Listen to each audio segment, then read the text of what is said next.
What's up guys, Everyone94 here with another action figure review. This time we're going to take a look at another SH Figuarts Star Wars Force Awakens. Finally a new one has been released and it is Captain Phasma. Awesome, I'm very excited to open this one up. She looks great inside the package, very cool looking, and I'm very excited to review this figure. Here's the front of the box, there is the side. There's the back, so they're still sporting the same design on the box, which is cool. I like this design for the Star Wars stuff. It looks very cool, and let's open it up, see what we got here. Right, and there is Captain Phasma out of the package. It looks very nice. Really digging the look of this figure. I can already tell she's smaller scale than the Black Series figures. I can just tell from when I took her out of the package. Now, SH Figuarts Star Wars have always been at a smaller scale than Hasbro's Star Wars, the Black Series figures. They've always been like that. Even Marvel Legends with the Avengers figures, they're just a more smaller scale. And I'm not saying they're 5 inches. They're still 6-inch range, but I just feel like Black Series, they make them a lot taller. That Phasma for Black Series is like probably about a 7-inch, almost 8-inch figure, because you know she is pretty tall. You can see the paint they used was awesome. I love the silver paint. It's not chrome. It's not like the movie. The movie, it is chrome, and it's a lot more shinier. But I'm really digging what they used here. It's silver and it's a really metallic look to it, and it's good enough for me. There is a Mayfix, I believe it's Mayfix, mistake me if I'm wrong.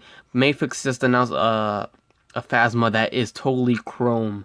It looks very cool. It looks very, very cool, but I don't know how that's going to work. If there's any paint chipping or anything like that. Anyways, this one, I'm totally okay with the paint they chose with this Phasma. I love it. Looks good. I mean, I like the paint they chose for the Black Series one. I think this one's a little bit better, and it looks fantastic. I think, in my opinion, it looks really nice, and I'm really digging it. Alright, before we go anywhere else, we're going to look at the accessories, and you can see the blaster. It's the gold and black blaster. Looks almost exactly the same as a regular Stormtrooper, even with the little grip down here. They did this on the First Order Stormtrooper figure, and it's very cool. It's like a little grip that is articulated. Super detail. I like the paint and the detail on the sculpt all over this gun. Looks very good. Fantastic job by Tamashii Nations here, or Bandai.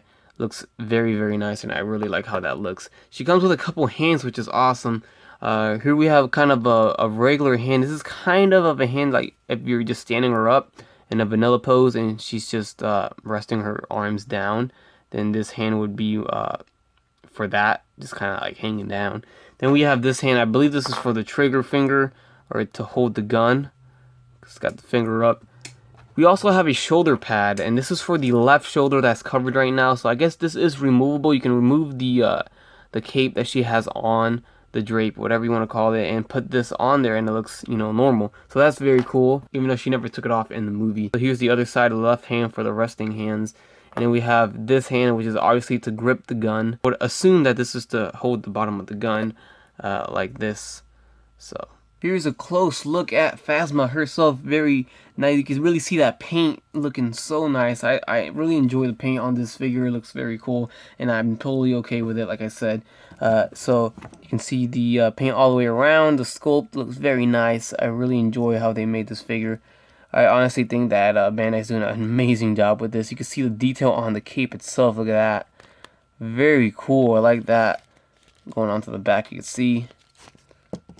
So Phasma didn't really play a huge part in the movie, unfortunately. I believe she's the new Boba Fett, you know what I mean, the new fan favorite that isn't really like a main character, and I think she's gonna play a way bigger role in the next movie. I just, you know, just from fan reaction, they really see how many people like Phasma, that I think they're gonna make her a little bit of a bigger character. Hopefully they do give her more scenes. You know, I don't think she's gone. I think we'll see more of Phasma for sure. So from here, we're going to go ahead and take a look at the articulation. Left and right on the head, up and down. So lots of range of movement on the head. You can even tilt it. Looks very nice.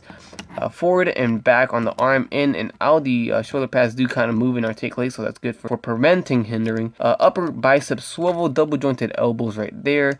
We have the whoops, there goes the hand, came off. Hands are removable, so that one popped off. It's on a hinge and a little ball joint, so you can swivel it on there, so that looks good. Diaphragm joint, which you could pull it all the way back. You see a huge gap, so that kind of looks ugly if you pull it back too much.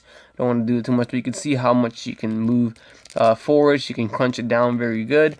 Swivels at that diaphragm joint as well. We also have a waist swivel, and that kind of acts like little forward and back movement too, so that looks good. Just like the First Order Stormtrooper, these little packs or magazines or whatever on her belt is, these are articulated up and down, so if you want to put her on a kneeling pose, it doesn't hinder, and it moves up just with it, so that looks fantastic. So the legs do not drop down like how normal SH Figuarts do, but they kind of stop that with Star Wars. Some do, some don't. So on the leg, this is what I meant about the hindering, so you can move this pack up like this, and you can move the leg forward and put the packs down, so that looks more natural, looks way better. It doesn't hinder the leg. So forward and back on the leg, in and out, very good. Upper thigh swivel, double jointed knee right there. Then we have a ankle swivel, ankle going forward and back, toe articulation, and the ankle rocker on the ankles, so that looks fantastic. Very nicely done on the articulation. Right here you can see them side by side next to the Star Wars Black Series Captain Phasma. You can see the differences. The Black Series is taller. It is a bigger figure, more bulkier almost. I mean, that's how Hasbro does it. They do bigger figures, and Figuarts always a little bit smaller. But it's okay. It's not too horrible. It's not too bad. But if you can settle for Phasma, which is a $20 figure, then she's a great figure. The Black Series one is a fantastic figure, and it's one of my favorite ones for Hasbro.